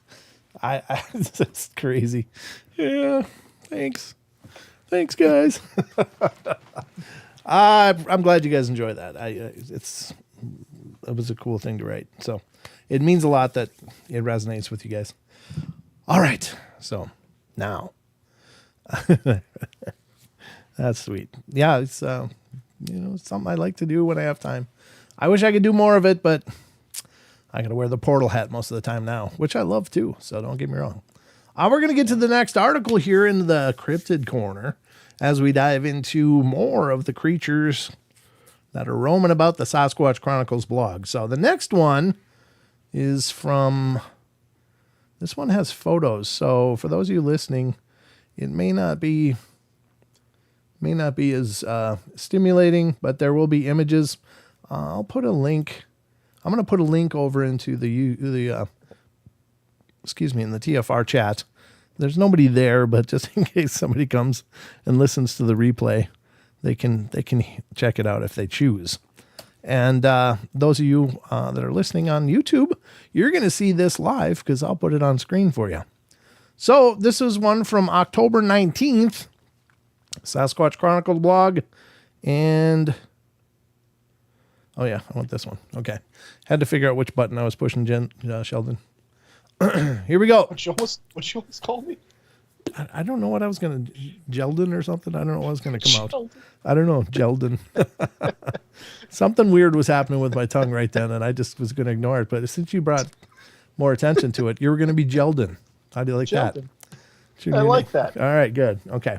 Well, all right. Here comes the story. Strange tracks found. A listener writes, I wanted to share a couple of photos with you instead of retelling the story. I've copied what I typed on your site about them in the episode 994 page. In 2016, approximately 15 to 20 miles south of Joe's cabin in Bayfield County, I stumbled across several large footprints that appear human-like in the forested area between Washburn and Iron River. They appeared to be several days old, and due to rain falling prior to discovering them, had lost definition, with the exception of one that was semi-protected by a small pine bough. These impressions were in sand-soil mixture on the back end of a sand pit that is sometimes used for informal firearm shooting. This area is riddled with broken glass, shot-up cans, bottles, and other junk that gets taken along. It's not a place to be wandering around without footwear. These prints were rough, but I managed to take a few photos. I'm not a fanatic by any means, but I've come to the conclusion that there has to be something out there yet to be defined, definitely proven to exist. There's one of the images right there. I don't know. So there's a pack of cigarettes. This is a great idea. If any of you are ever out there, the idea is that looks like those are 100s though, which makes it a little bit longer, which makes the track even more impressive. But use something, usually people use like a dollar bill because a dollar bill has the same dimensions every time, and you can use it for scale. Some people use a long pencil, things like that, but pencils can be sharpened or, not quite full or kind of full. So using a rigid example like a dollar bill is great just to give scale, but you can see that this is a pretty impressive print, really. And It's hard to know how packed this substrate is, or if it was really. Now he stepped right over here. We don't know if it was stepped in when it was wet or if it's stepped in when it was dry. When he stepped over here with his shoe, you can see that he didn't make much of an impression, but over here, this must have been much heavier, because that's really pressed into the soil. It's, what do you say, a sand soil kind of mix. And then there's another one. There's his footstep next to it. I don't know. It's hard to say. Go ahead. Would this be in like a deserty area, or what kind of area would this be in? I would think it's more like a gravel pit kind of area is what it sounds like. Gravel pit. Not in a deserty area kind of thing. It's not really that much bigger than his foot though, but again, this is with a shoe on, and you can tell that this is broadly much more broad. And and here's the thing. There's a whole spectrum of track sizes. Like, not every Bigfoot print is going to be 21 inches or 17 inches or whatever. They're going to be anywhere from normal size, like it could be a human footprint, except they'll usually look broader, whereas our footsteps are usually much more narrow. Theirs will usually look much broader. And maybe not have the identifiable arch because of the mid-tarsal hinge that's where their foot bends. You can see on this one here, if you're looking on the screen, you can see that it's like dug out here and it's kind of piled up here, which would definitely match to me a mid-tarsal hinge, because when the foot lands, it's flat, but when he steps off, it flexes, but it bends midway through the foot and bends up, and then all the soil would progressively get pushed back into this pile as it steps off. So this does seem consistent. This one does as well, but it doesn't look like there was as much forward momentum, unless it's the same print. And it looks like it might be two different. It might be the same one though, just different light. But you can't see that pile as much here. This one that's not this. Yeah, I guess it is the same one. All of these. I know. I was just thinking the same thing. Wait a minute, they look like, but it's just. I think it's the lighting. Yeah. Yeah, I'm just judging this piece here. I'm using that as and that toe, the way that toe is chopped off, looks. Yeah, this is all the same print, but in this one you can really see that it's more pushed up, and with the lighting you can't see it as well here, but it definitely looks like it's more pushed up. But it might just be the angle. Anyway, is it a Squatch print? I can't know, but it bears a lot of the characteristics that I would expect for a Sasquatch print.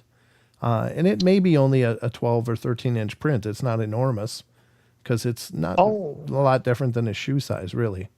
If you go down to the fourth pick, which one's I don't know if that's a markings of another footprint before it on the top left corner of that here? Photo.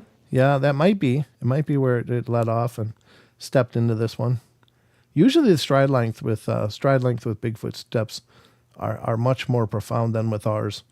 Just in a walking gait. Yeah, it might be. It might be. Whereas the humans might be more like dink, dink, dink. I don't know. But whatever the case is, I mean, it does look like it could be legitimately a good print. It is obviously weathered. It would have been neat to see it right after it was made. The big thing is that, again, he stepped with his shoe right here. I assume there was a considerable amount of weight on it. Maybe not. No, it looks like he stepped twice, because the track is here and then here. But if he only made this much of an indent as a grown man, which is, we're going to say, what, 160 to 200 pounds is average, I guess, for men. So around that range, this is obviously pressed in much deeper, but maybe this was low and still wet and soft, whereas this is a little higher and drier. I don't know. That's the hard part. Yeah, there's a lot we don't know, but still good capture. Very cool that the guy sent in the pics. So let's get to the next one. This one is Sasquatch Chronicles blog again. And then we're going to jump over to some Phantoms and Monsters, because got to have something to read tomorrow night. Maybe we'll jump over there now. What time is it? 39? 8:40. 8:40. I do want to jump over to the Phantoms and Monsters here, because there was a couple. What is this one? Oh, yeah. 12-foot tall giant man. Yeah, there's another 12-foot tall giant man story. Washington Wilderness. Oh, my God. Yep. There you go, Serendipity. folks. Going back to Phantoms and Monsters again, please support all these sites. definitely visit the Sasquatch Chronicles blog, because you're going to find a lot more than what you usually see just from listening to the podcasts. There's so much more information Wes curates and puts out there. This is a former deputy sheriff claims 12-foot tall giant man encounter in Washington wilderness. That's pretty crazy, huh? Jeez. A former deputy sheriff of Pierce County, Washington, reports an encounter that he had while searching for a missing hiker. Didn't I read this one? Did I read this one, guys? God bless it. I think I did. Yeah, they had a Berticuda says yes. Yes, I did. Okay, good. I caught it. I was like, wait a minute, this looks way too familiar. I pulled it up again. I pulled it up actually for a second time, because that's just how organized I am. All right, well, good. I'm going to close that one then. I didn't reread it, though. Cheers for me. Good job. Good job, you caught it. Thank you, ladies and gentlemen. I'm just going to say you can teach an old dog new tricks. I knew that. So I was like, wait a minute, you're a search and... What? I knew this one. All right. Here we go with another one from phantomsandmonsters.com. Thank you, Bertie. Appreciate you bailing me out of that one. I was such an idiot. All right. Possible skunk ape encounter attack near Myakka State Park. I think this is... Maybe not. Myakka's up north. It's in North Florida, I think. So this is more North Florida. Maybe Marie Dumont has been up there and looking, and that's where I hear a lot about Myakka. But she's doing a lot of research in Florida as well. Wonderful person. She's been a guest on our podcast a couple times now. So kick back and listen to those. They're pretty crazy. Possible skunk ape encounter near Myakka. So this account was presented to me in 2011 describing a possible skunk ape encounter/attack at the Myakka State Forest in the Sarasota, Florida area. I'm seeking further information, and I received the following account. Hello, I live in Florida, and although I've traveled a bit, I've always felt that this is home. My family's originally from New York City, but we've lived out here for quite several years. Okay, that's a different kind of English, but anyway. I was young and I was living with somebody in a trailer out in a horse pasture.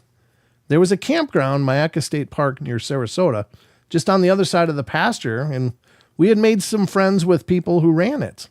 It was late summer and a bunch of the campers got together because they could be leaving soon to go back home, so a bonfire was being held that evening. There was a trail that led into the campground from where the trailer was, and everyone had gathered at our trailer for a farewell barbecue and then moved down to the campground after the bonfire. For the bonfire, sorry. After I had cleaned up the barbecue mess, it was getting dark, so I was pretty much the last one to arrive. The fire was started, and we all stood around talking. It was about 9:30 p.m., and I was standing beside my friend on the outside edge of the fire, and I happened to look across at the tree line. There's a fence with a low-lying palm scrub. It divides the other half of the pasture from the campground and back trails.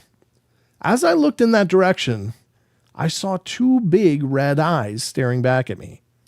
The outline of this thing was pretty big by the glow of the firelight. The palm scrub is about 4 feet tall, higher in some spots, and not taking my eyes off this thing, I quietly whispered to my friend to look in that direction and don't scream. She did, and she whispered to her husband. He said softly to the group not to make any sudden moves. We were talking softly and alerting everyone in the group about the red eyes, and everyone looked and saw what we were seeing. There were 8 of us all totaled. My girlfriend's husband. My girlfriend's husband? Wait, what? What? What? Aye. Whoa. Okay. I don't know how it goes down here in Myakka, but okay. What a twist. Not sure what kind of campground they got there, but woo-doo. All right. My girlfriend's husband. Maybe this is actually a woman. Maybe that's the point. And that could yeah. Be. Yeah. Okay, that's makes it better. That just hit me all kinds of Pornhub right there. I was just like, what? My girlfriend's husband returned with a flashlight and rifle in hand. He handed the flashlight to my friend and told her to shine it at whatever was in the scrub. When she did this, the thing stood up and made a growling sound. My friend's husband then shot at it, and it screamed like nothing I'd ever heard before. It took off into the brush. Why would you shoot at it, you dumb son of a... And everyone except me in the group ran to get flashlights and whatever to arm themselves with. My friend and I were told to stay by the fire. About that time, we heard the horses screaming in the pasture, and they hurried to the field, and after a while, they all returned. They could not find anything and would resume the search at daylight. The next day, blood was found at the fence area, and a horse was dead. The neck was broken, and its body was badly ripped apart. Searches were continued for a couple of days, and no one spoke about what had happened. After several things happened where I was staying, we left. This is not the only time I have encountered a large red-eyed being. I believe this was in fact a skunk ape Bigfoot, and after being shot at, purposely killed that horse. You think? That was my thought exactly. I'm like, well, that's retaliation. Yeah. I have on another occasion encountered one again at night, which chased me through the woods while walking home from my friend's house. I had not known at that time that a body was found mutilated in that area and that the arms of that poor soul were torn from their body. I was lucky. And it says, is anybody familiar with a mutilated human believed to have been attacked or killed by a skunk ape in the Mayaca State Park area? The witness claims to have had at least another experience. I received this account almost a decade ago and would still like further information on it if it's available. Yeah, you'd think there would be a report of somebody being found mangled or mutilated. They probably didn't associate skunk ape with that in the police report, but still, that's... Well, that's another thing to consider, too, is like, you know, some of these wildlife deaths, you know, police are probably writing off as maybe it's a cougar, maybe it's a bear. They're not thinking... Well, no, they're never going to... You'll never see a police report that says, we believe it's a Sasquatch. We believe it to be the work of a skunk ape. It's like, no. Yeah. It's going to be severely mauled beyond recognition.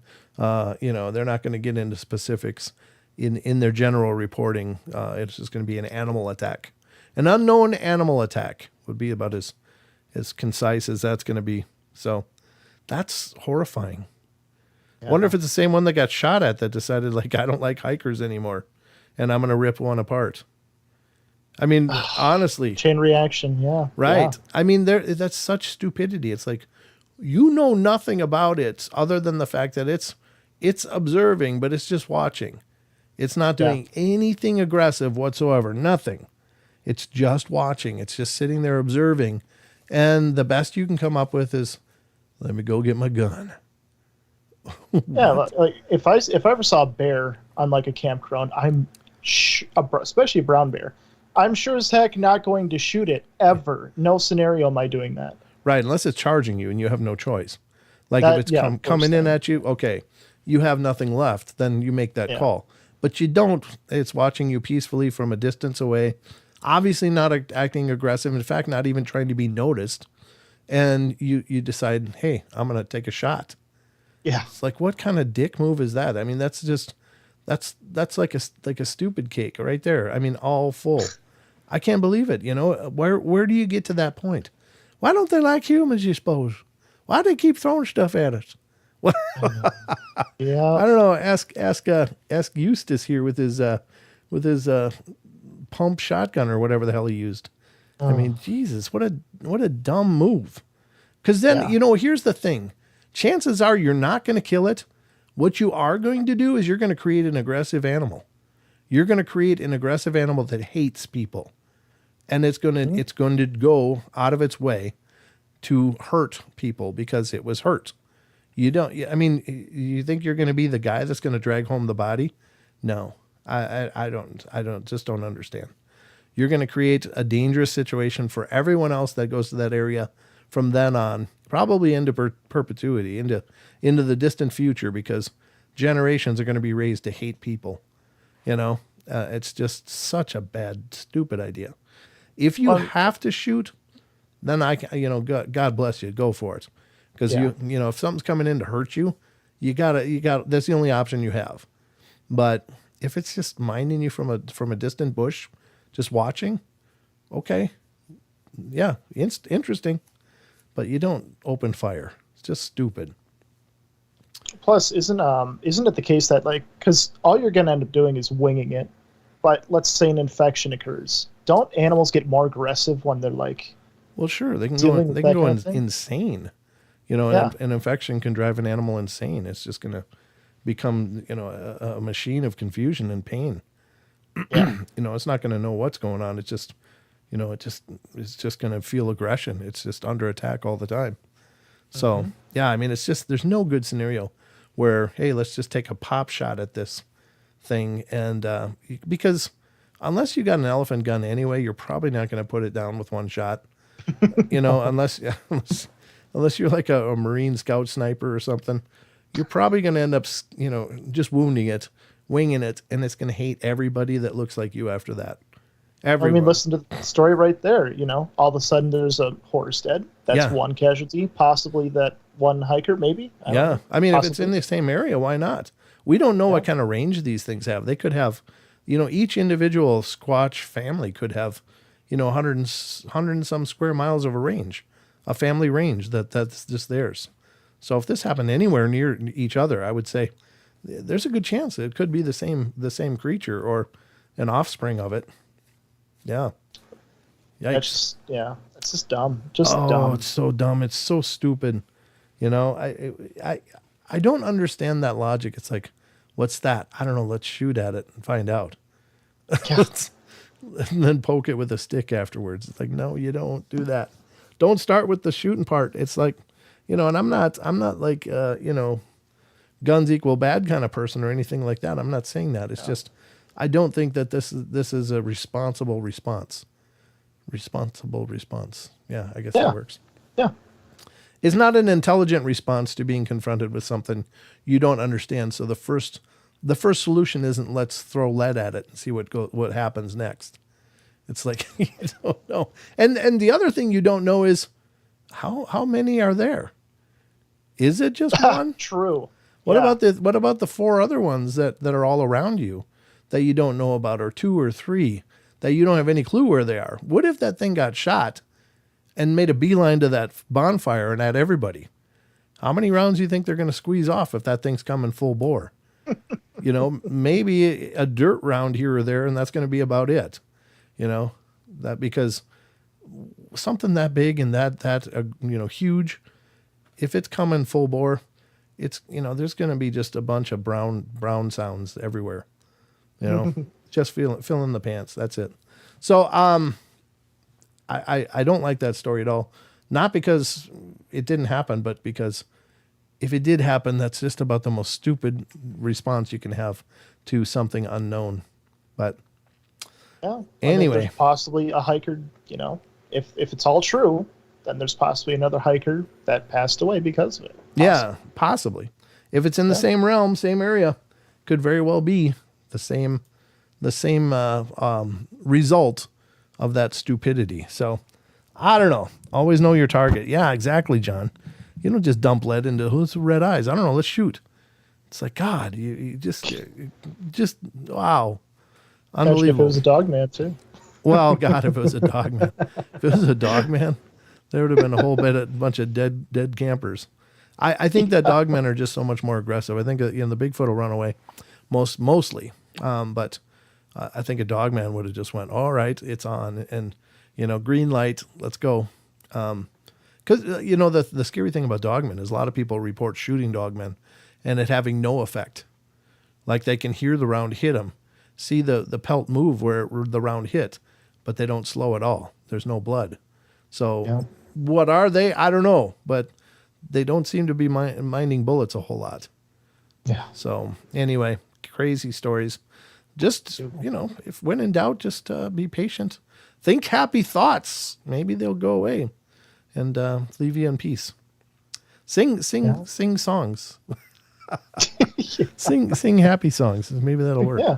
I don't know. I guess that's going to about do it for the show. We're at 2 minutes left. Wow. Yeah. That last like 20 minutes went by like that. Oh my God. It did.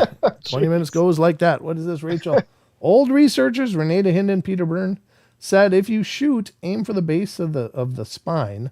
Grover Krantz said if you shoot one, reload. Yeah, exactly. Yeah, basically shoot at the base of the skull, where the skull hits where you believe the spine to be. That would be probably the only soft area to get to, to maybe put one down. If that's a good if right there. Yeah. Yeah. Anything in closing, Sheldon? Absolutely. Don't forget the home base for the Paranormal Portal. Right here in the chat, go ahead and check it out. You get updated with new episodes, new podcasts, even get your own interview if you want one. Go ahead. Go ahead. You can do it. All right, guys. That's going to about wrap up the journey for us. Again, thank you so much. Thank you to our channel members. Thank you so much for supporting the Paranormal Portal, and thank you for those who super chatted. You guys are amazing. I don't know why it only went off once. It should have done that for every super chat, including Maggie's, but it didn't. I don't know why, unless that was a super sticker. I didn't think that was a sticker that Maggie did, though. But anyway, I'll work on that. Should give an instant announcement if you donate via super chat. I'm going to be adding more functions into it as well, but it's a learning curve on this stuff and something I'm working on. So anyway, that's going to wrap it up for me as well. So again, as Sheldon said, paranormalportal.net. Check out the Teespring to get your portal gear.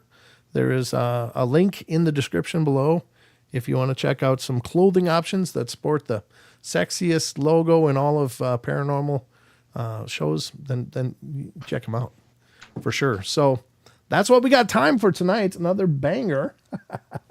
Yay, amen, SoCal. Appreciate it. All right, that's going to do it for us. Remember, we love you all. Be good, be kind, be nice. Take care of each other. Help each other out. Find the magic in every day, and remember to laugh as much as you can. Join me here tomorrow night, 7 p.m. for the Saturday show. Might be donuts. You never know. I'm just saying. Yeah. Okay. Yeah. We'll see you guys tomorrow night. Take care. Good night. Love you all. Until then. Good night.